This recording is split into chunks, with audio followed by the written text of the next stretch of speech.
చూడొచ్చు intermediate board ఆఫీస్ని మరి ఐబీఈపీ ఆధ్వర్యంలో ధర్నా చేస్తున్నటువంటి అంశాన్ని చూస్తూ ఉన్నాం. ఏదైతే విద్యార్థులకు సంబంధించినటువంటి సమస్యలు ఏవైతే ఉన్నాయో దాంతోపాటు ఇప్పుడు ప్రజెంట్ ఆన్లైన్ చేయాలంటూ ఏదైతే అడ్మిషన్స్ తీసుకుంటున్నారో వాటన్నింటి కూడా ఆన్లైన్ చేయాలి అంటూ సో ఆఫ్లైన్ ద్వారా ఇప్పటికే అకాడమిక్ ఇయర్ స్టార్ట్ కాకముందుకే ఫీజులు ఎక్కువ తీసుకుంటా ఉన్నారు, విద్యార్థుల దగ్గర ఫీజులు పీడిస్తూ ఉన్నారంటూ కూడా మరి ఆందోళన వ్యక్తం చేస్తున్నట్టు పరిస్థితి చూస్తూ ఉన్నాం. దాంతోపాటు కాంగ్రెస్ ప్రభుత్వం అధికారంలోకి వచ్చినప్పటి నుంచి ఇప్పటివరకు దాదాపు 1.5 year అయింది. ఇప్పటివరకు విద్యాశాఖ మంత్రి తెలంగాణకి లేకపోవడం విద్యార్థులు చాలా సమస్యలు ఎదుర్కొంటూ ఉన్నారు. వాళ్ళు ఎవరికి చెప్పుకోవాలో ఈ సమస్యలను కూడా ఆందోళన చేస్తున్న పరిస్థితి చూస్తూ ఉన్నాము. ఒక ఇంటర్ బోర్డు చూస్తూ ఉన్నాం, ప్రజెంట్ భారీ ఎత్తున ఇంటర్మీడియట్ బోర్డుని ముట్టడించడానికి ఇక్కడ ధర్నా చేయడానికి ఏబీవీపీ కార్యకర్తలు విద్యార్థి నాయకులు భారీ ఎత్తున తరలి వస్తున్నటువంటి అంశాన్ని చూస్తూ ఉన్నాము. ఖచ్చితంగా డిమాండ్స్ ప్రభుత్వం ముందు పెడతా ఉన్నాము.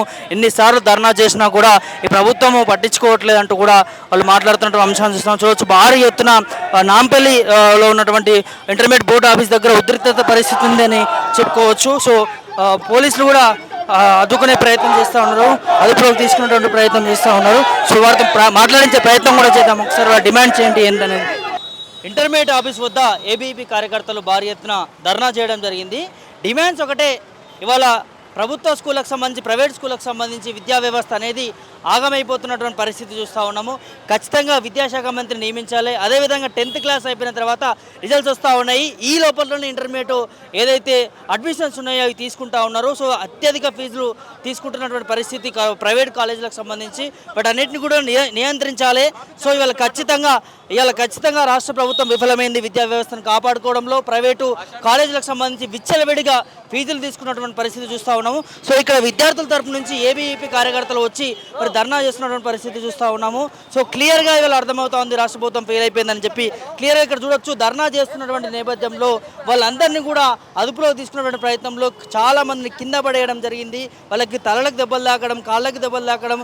సో ఇక్కడ పోలీస్ వ్యవస్థ కూడా మరి వాళ్ళు విద్యార్థులు అనుకుంటుందా మరి ఇంకోళ్ళు అనుకుంటారా తెలియట్లేదు, కానీ చాలా ఘోరమైనటువంటి పరిస్థితి మనం చూస్తూ ఉన్నాం. చూడొచ్చు మీరు దృశ్యాల్లో, విజువల్స్లో కూడా కనిపిస్తూ ఉంది. విద్యార్థులను ట్రీట్ చేసేటటువంటి విధానం కావచ్చు, లేకపోతే వాళ్ళని వ్యాన్లోకి ఎక్కించేటటువంటి విధానం కావచ్చు, ఎట్లా పడితే అట్లా కాళ్ళు పట్టుకోవడం, గుంజడము, ఇటుపడేయడం, అటుపడేయడం. సో చాలా క్లిష్ట పరిస్థితి చూస్తూ ఉన్నాం. వాళ్ళు శాంతియుతంగానే ఇంటర్మీడియట్ విద్యాలయం దగ్గర వాళ్ళు ధర్నా చేయడానికి వచ్చారు, డిమాండ్స్ చెప్పడానికి జరిగింది. ప్రభుత్వం చేస్తున్నటువంటి వైఫల్యాలు ఏవైతే ఉన్నాయో ప్రభుత్వం చెప్పే ప్రయత్నం చేస్తూ ఉన్నారు. వాళ్ళ ఏబీపీ కార్యకర్తలు చేస్తూ ఉంటే క్లియర్ కట్గా ఇలా పోలీసులు మాత్రం వాళ్ళపైన దమనకాండ చూసినాము. చాలామందిని వ్యాన్లోకి ఎక్కించేటటువంటి ప్రయత్నం కూడా చేసిర్రు. అందులో చాలామంది దెబ్బలు కూడా తగిలినాయి. అదేవిధంగా మహిళలను కూడా చూడకుండా విడుచుకుపోయేటటువంటి పరిస్థితి చూస్తూ ఉన్నాం. సో క్లియర్గా ఇవాళ ఒకసారి ముఖ్యమంత్రి ఆలోచించుకోవాలి, నిజంగా మరి ఏం జరుగుతూ ఉన్నది, విద్యా వ్యవస్థ ఏమైతే ఉన్నది, ఎందుకు విద్యార్థులు రోడ్ల మీదకి వచ్చి ధర్నా చేయడానికి అవకాశం ఎందుకు వచ్చింది, అవసరం ఎందుకు వచ్చింది, వాళ్ళ ఏం జరుగుతూ ఉంది తెలంగాణలో విద్యా వ్యవస్థలో జరుగుతున్నటువంటి అన్యాయాలు కావచ్చు, వాళ్ళ జరుగుతున్నటువంటి అవకతవకలు కావచ్చు చూసుకోవాల్సినటువంటి బాధ్యత ఈ ప్రభుత్వాన్ని, విద్యాశాఖ మంత్రిది. మరి అట్లాంటిది విద్యాశాఖ మంత్రి గల తెలంగాణలో లేకపోవడం ఇది ఎంత విడ్డూరం అనేది ఒకసారి ఆలోచించుకోవాల్సినటువంటి అవసరం ఉన్నది. గతంలో విద్యాశాఖ మంత్రి ఉంటేనే ఎన్నో విమర్శలు మనం చూసినాం. వాళ్ళ తెలంగాణకి విద్యాశాఖ మంత్రి లేకపోవడం వల్ల ఇంకా ఎన్ని చూడగలుగుతున్నాం, ఎన్ని చూస్తూ ఉన్నాము, అసలు ఏం జరుగుతూ ఉన్నది. వాళ్ళ ప్రైవేట్ కాలేజీలు ఈ విధంగా విద్యార్థుల రక్తాన్ని విడిచినట్టుగా ఫీజులను వసూలు చేస్తూ ఉంటే ఎందుకు ఈ రాష్ట్ర ప్రభుత్వం దీనికి సమాధానం చెప్పట్లేదు, ఎందుకు దీని పట్ల స్పందించట్లేదు? విద్యార్థి నాయకులు కూడా అదే చెప్తా ఉన్నారు. ఇవాళ ప్రైవేట్ కాలేజీలలో ఎక్కువగా దోపిడీ జరుగుతూ ఉన్నది, ఈ రాష్ట్ర ప్రభుత్వం పట్టించుకోవాలి, విద్యాశాఖ మంత్రి నియమించాలి అంటూ కూడా వాళ్ళు ఆవేదన వ్యక్తం చేస్తున్నటువంటి పరిస్థితి చూస్తూ ఉన్నాం.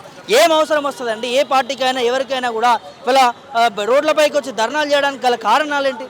ప్రభుత్వ వైఫల్యాలను అనుకోవచ్చు కదా.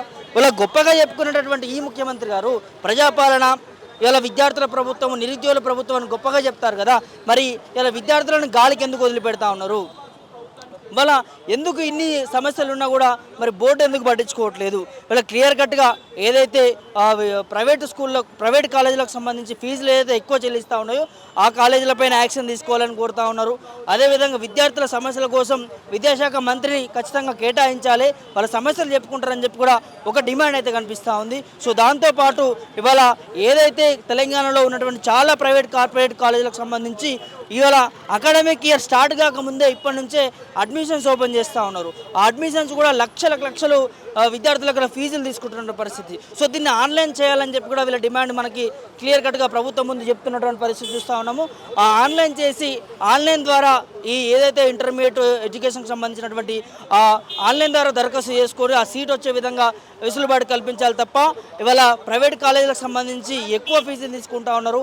అకాడమిక్ ఇయర్ స్టార్ట్ కాకముందుకే మొదలు పెట్టారు ఈ దందా అంటూ కూడా విద్యార్థి నాయకులు మాట్లాడుతూ ఉన్నారు. మరి చూడాలి ప్రభుత్వం స్పందిస్తుందా, ఇదే విధంగా ముందుకెళ్తుందా అని చెప్పి కూడా చూడాల్సినటువంటి అవసరం ఉండేది. ప్రస్తుతానికైతే విద్యార్థి నాయకులు ప్రభుత్వం ముందు పెట్టినటువంటి డిమాండ్స్ అమలు చేయకపోతే, స్పందించకపోతే భారీ ఎత్తున ధర్నాలు నిరసనలు చేస్తామని చెప్పి కూడా మరి ఏబీవీపీల కార్యకర్తలు చెప్తున్నటువంటి అంశాన్ని చూస్తూ ఉన్నాం. చూడొచ్చు ప్రస్తుతం ఇంటర్ బోర్డు దగ్గర జరుగుతున్నటువంటి ఈ ఉద్రిక్త పరిస్థితి చూస్తాము. భారీ ఎత్తున పోలీసులు కూడా ఇక్కడ మరి ఉండడం జరిగింది. వారందరినీ కూడా అదుపులోకి తీసుకున్నారు. అదుపులో తీసుకున్నటువంటి ప్రయత్నంలో చాలామందికి గాయాలు జరిగాయి.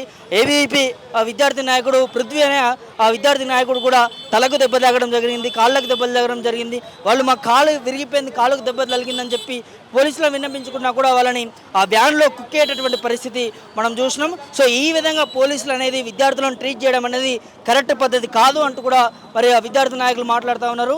చూద్దాం ప్రభుత్వం ఇప్పటికైనా మరి మేలుకుంటుందా, విద్యార్థులు చేసినటువంటి డిమాండ్ని మరి ముందుకు తీసుకుంటుందా, అమలు పరుస్తుందా, స్పందిస్తుందా అనేది వేచి చూడాల్సినటువంటి అవసరం ఉంది. ప్రస్తుతం ఇది ఇంటర్మీడియట్ బోర్డు దగ్గర జరిగినటువంటి సిచ్యువేషన్ చూస్తూ ఉన్నాం.